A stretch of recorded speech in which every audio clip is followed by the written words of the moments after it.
Welcome to Taking Notes. I'm your host, Deborah Seftel, and today we're going to be looking at brass instruments. Brass instruments are easy to recognize because they're generally made out of brass. Brass instruments are also stuck in the back of an ensemble, whether it's a band or an orchestra, because they make a lot of sound. And everybody's pretty excited when you hear those brass instruments, whether you've got 76 trombones or whether you've got marching on a field. Those brass instruments really come through and are very exciting. So today we're going to go over to see Iggy Hermann, who is a trombone player and is going to show us some other brass instruments so that you have an array of choices if that's the way you want to go, if that's what you're thinking. It's always a good thing to have in an ensemble because they really do sort of anchor a group. So let's go over to the music shop and meet Iggy and the brass instruments. So we're back on the road and we're at the music shop and we're going to look at some brass instruments, very pretty, very shiny, as they should be. And I'm here with Inigo Hermann, Iggy to us. And Iggy, how did you get into brass instruments? Hi, Deborah. Well, I started when I was about 8, going on 9. I wanted to play the trombone because I thought it sounded amazing. Yes, it does. It's right here. So my arms as a kid were too short, which is common, but there's a solution for that, and it's called the baritone or euphonium. It's right here. It's a miniature tuba, as some might say, but it allowed me to learn the basics and fundamentals of brass instruments and then switch over to the trombone. So you got the blowing thing down, and then when your arms were big enough, we were just talking about the wonders of the violin because it comes in small sizes, as the trombone does not.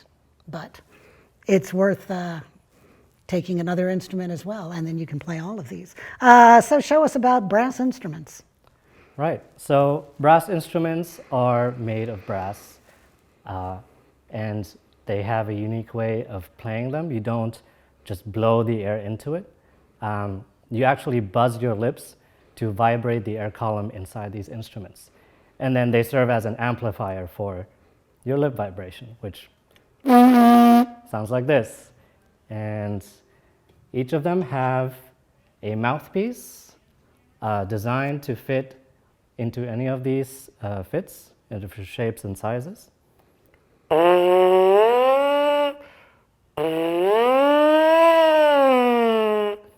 And sounds like this. Without any specific notes. So I'll go by the order of range. In the highest range is the trumpet, and it'll be modeled after the soprano voice in a choir. Next up would be a French horn, which would be around the alto range if you were to compare it to a choir. Then the trombone and the baritone as tenors, and the tuba as the bass, which is the deepest sounding one. Sound-wise, the trumpet I would describe as brilliant and strong, the French horn as darker and mellow, the trombone as powerful and upfront. Little biased here because I'm a trombone main, and the tuba I would describe as deep, also a dark sound. The reason why I like brass instruments is because I love the sound in any style that they can achieve. You can have a varied articulation, and they're specifically designed to have a wide dynamic range. That means they can sound very loud, overpowering in orchestra, or quiet and blending in. So one of my favorite things is that in one moment, a brass instrument can sound very soft and smooth, and in the next, you can hear war horns. I like that kind of range. I mean, most of these are three buttons, 3 valves, and yet you're getting all of the notes. Correct. So where is, I mean, I'm playing the violin, I've got a long range, I can put my fingers down, but this is, you know, how does all that happen? Good question. The basics of the brass playing is, like I showed you on the mouthpiece, you buzz the notes. Before valves were invented, they had to use straight horns, which means that you can only play a certain number of notes. And I'll show you on the trumpet here. So, without using the valves, I can play a number of notes, like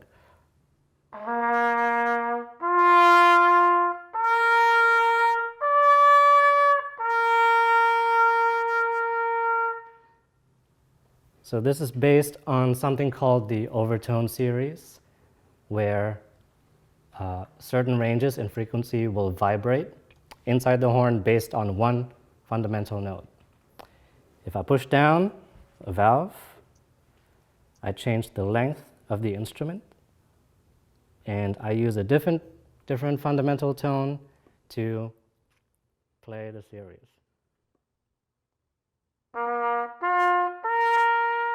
Open. One valve down. So that's how you can achieve all the notes on one instrument. It's a lot of embouchure work, though. Yes. So you keep your lips firm, and they vibrate like a guitar string vibrates. So that's on the trumpet. I can show a little lower range on here. This is my main instrument, trombone.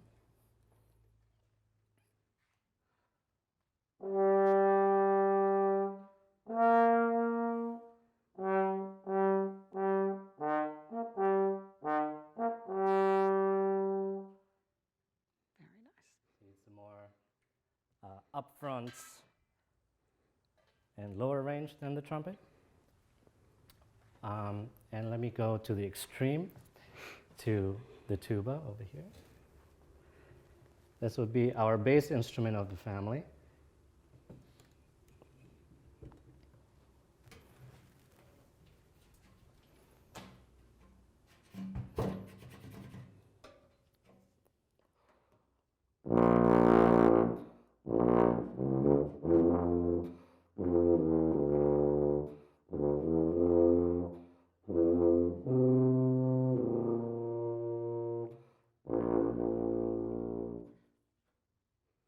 Pretty cool.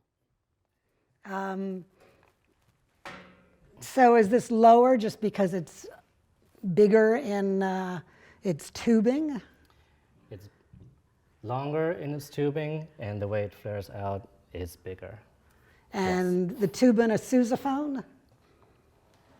They're about similar. Okay. But the tuba, they play differently because there's a lot more tubing that's tight. So in a marching band, do we use the sousaphone instead of the tuba because you can wear it? Is that a deal? Yeah, that's definitely part of it. Do they have tubas in the marching band that you have to carry? People march with tubas. Okay. Either because they're used to it or they don't have sousaphones. It's not always convenient to maintain sousaphones. Okay. I see you have a green instrument back there. So this green instrument, breaking the rules a little bit, this is not made of brass, but as the fundamentals go with brass playing, you still vibrate your lips and into a mouthpiece, in this case a plastic mouthpiece. Some people actually are allergic to the metal part of mouthpieces and will use plastic ones to make some sound out of that. Professional musicians so too. Quality mouthpieces made out of plastic? Correct. Yeah. It can happen, but it's entirely made of plastic. So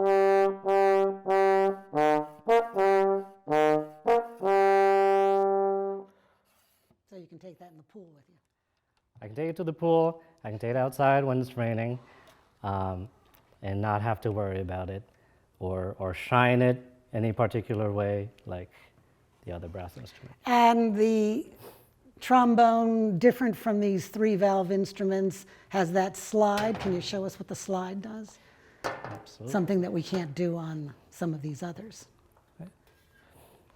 Like I mentioned before, straight horns would not have valves. They would only have one option of overtone series to play. But to combat that, the crook is extendable, which lengthens the horn and then creates different pitches based on where the positions are. So these are called positions. And you can For a slide trombone player. between them on that, right? You can slide between them. It's the only instrument that can do a glissando other than the string instruments. So that's what we have in common. I can do a glissando.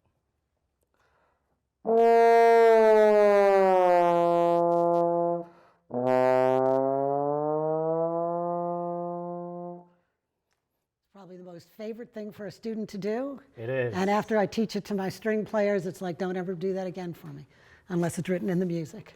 But we do love to slide back and forth. Yeah, it's one of those things. Yes, it exists. Please don't do it all the time. Right, don't do it in front of me, though. That's great, Iggy. Thank you for sharing with us. I think we get a good feel for what these instruments look like and what they sound like and how that sound is made, so that's terrific. Thank you for sharing. Thanks for having me. Thank you. That was terrific, Iggy. Thank you for sharing those brass instruments with us. So we're going to see some brass instruments in action. We're going to go to the Central Middle School and see Esther Musili conduct a short excerpt and try to pick out the brass instruments. Also look for the other instruments that we've talked about. Enjoy. We'll be taking notes.